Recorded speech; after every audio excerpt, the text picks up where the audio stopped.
우리 사람들도 고생한 사람들은요, 고생 많이 한 사람은요, 깊어요. 깊어요. 근데 고생 안 한 사람들은요, 얕아요. 그 왜 그런지 모르겠는데, 그러니까 이게 주름살이 깊게 팬 게 그 사람들 보면요, 삶에 온갖 연륜이 묻어 있어서 이렇게 배려하고 이해할 줄 아는 마음이 있겠지요? 사람마다 다르겠지만, 오늘 말씀은, 처음이 1절 바로 앞에, 그러니까 11장까지가 뭐냐면요, 너희가 하나님의 은혜로 구원을 받았다. 거기가 1장서부터 11장까지 바울이 하는 가장, 바울뿐이겠습니까?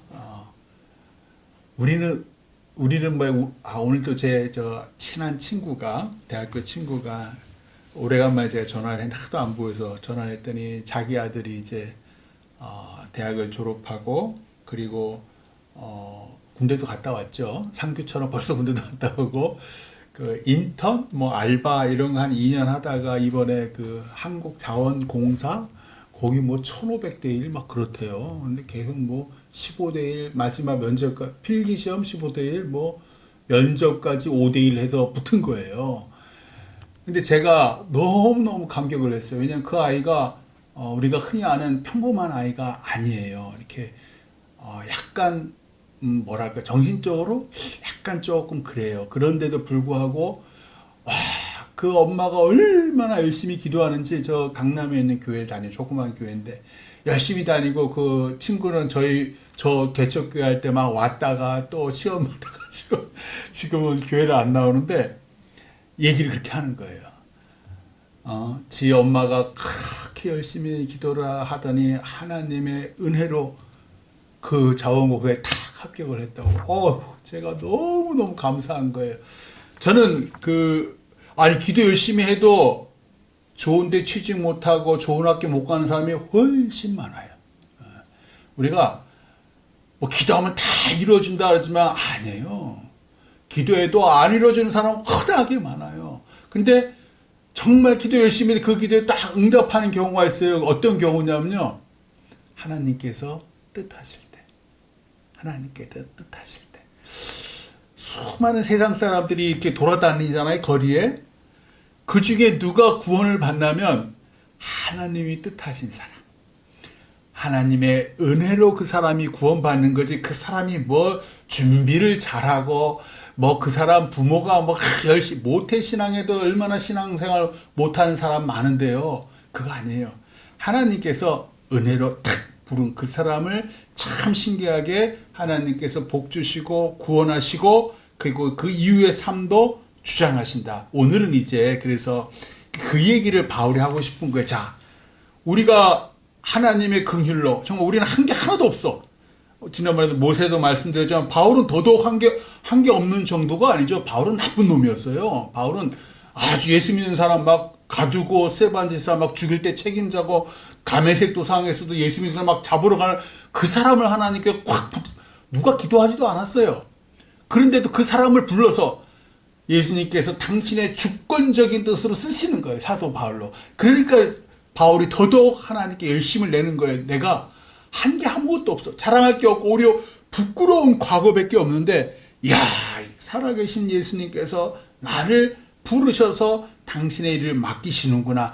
그래서 이방으로 유럽으로 도처에 그냥 자기의 원래 고고한 지위 로마 시민권자이기도 해. 그거 다 데려놓고 천막수선하면서 자비량으로 물론 이제 구제하고 그럴 때 저 다메섹이래 뭡니까 마게도냐에 있는 교회들이 막 도와주고 막 그랬죠. 예루살렘 교회 도우라고. 여하튼 너무 구원의 은혜가 감사해서 이제 로마의 교회든지 고린도 교회든지 쭉 쓰는 거예요. 자, 오늘은 그 중에서 우리가 구원을 받았으니 우리가 어떻게 현실의 삶을 살아야 될까라는 게 12장부터 쫙 나와요. 12, 13, 14 쭉 로마서 뒷장은 우리가 이렇게 해서 하나님이 구원하셔서 예수님의 은혜로 십자가 은혜로 그러니 구원받은 너희는 이 현실의 삶에서 어떻게 살아야 할까에 대한 얘기를 하는 거예요. 1절 말씀 한번 보세요. 1절 말씀 같이 읽어요. 시작. 그러므로 형제들아 내가 하나님의 모든 자비하심으로 너희를 권하노니 너희 몸을 하나님이 기뻐하시는 거룩한 산 제물로 드리라. 이는 너희가 드릴 영적 예배니라. 아멘. 되게 어렵잖아요. 쉽게 하나하나 너희 몸을 살아있는 제물로 하나님께 드려라. 너희 몸을 하나님께서 기뻐하신 제물로 드려라. 어휴, 무서운 말이잖아요. 아브라함이 이삭을 자기 아들을 하나님께 제물로 드려. 근데 하나님께서 안 받으시잖아요.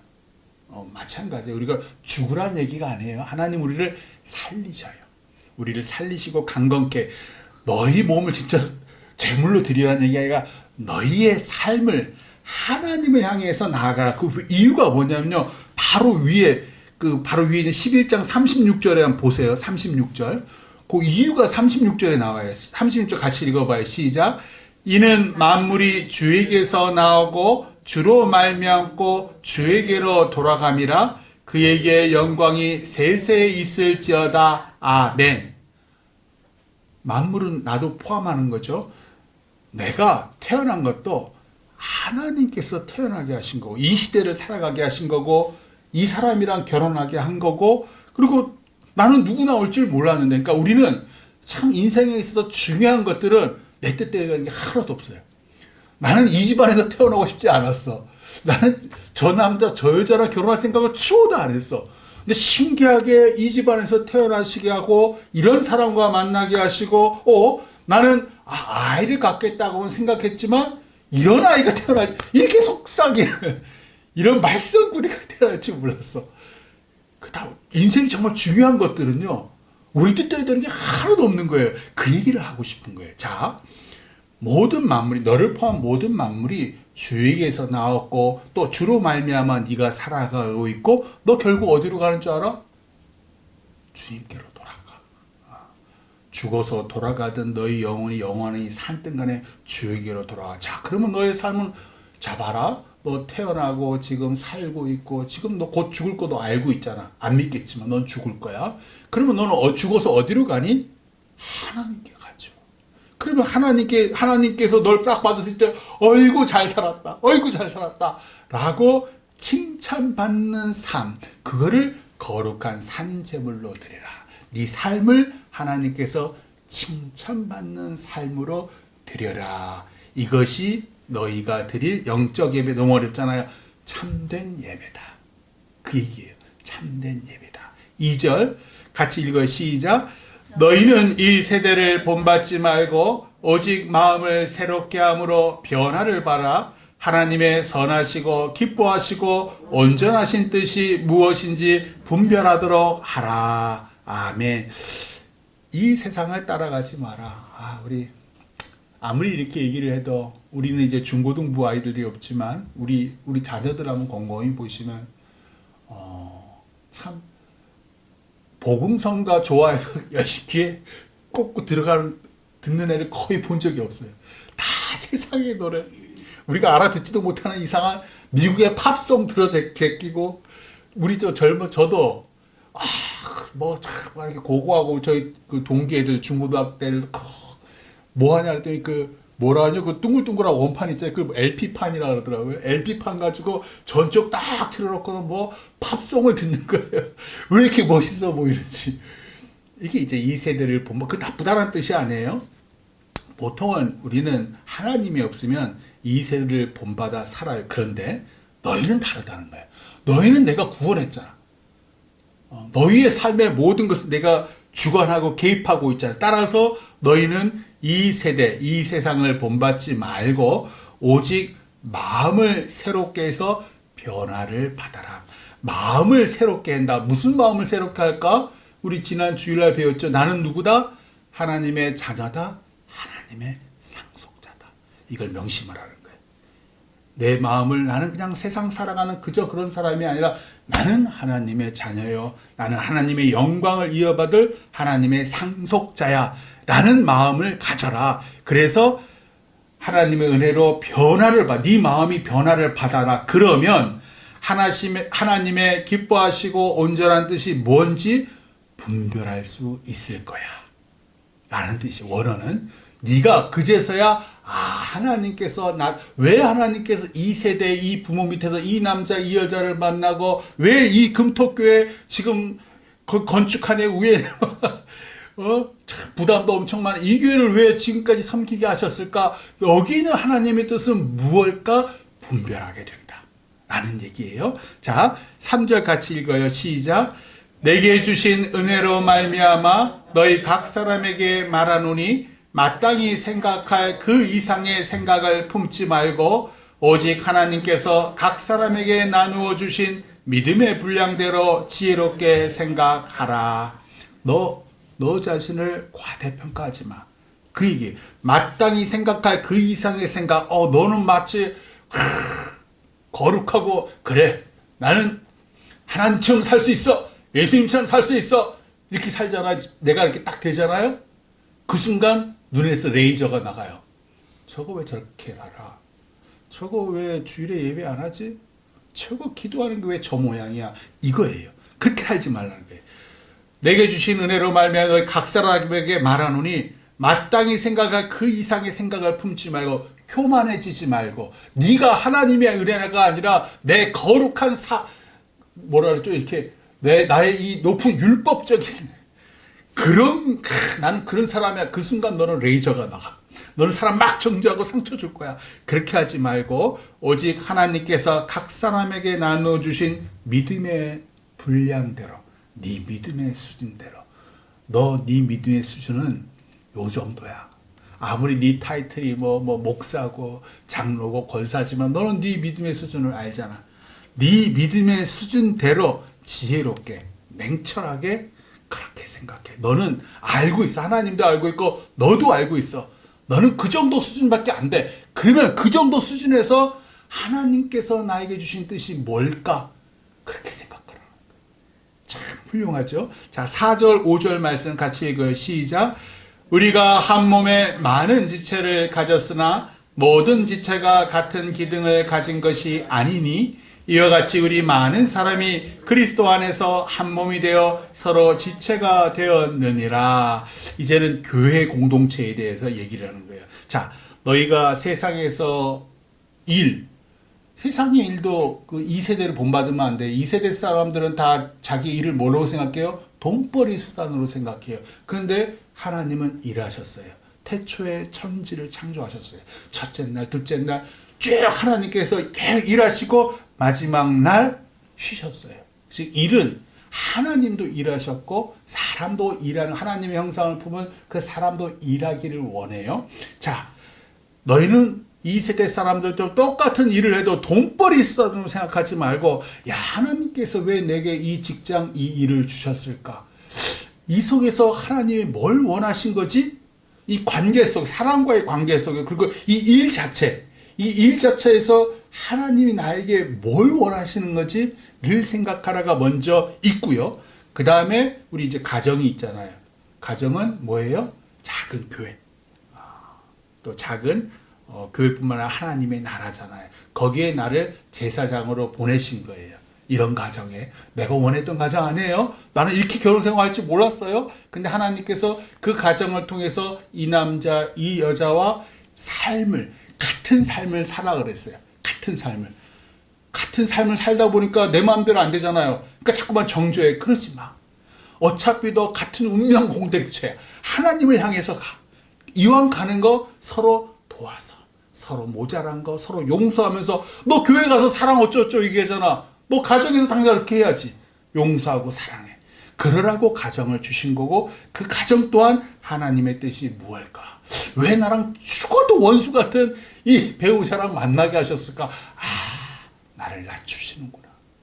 이 고난을 통해서 나보고 더욱더 엎드리라고 하시는구나. 라는 계획이 있어요. 자, 그래서 우리가 세상의 일, 가정, 마지막으로 교회 공동체. 교회 공동체에서는 이렇게 얘기해요. 한 몸, 우리 다 알잖아요.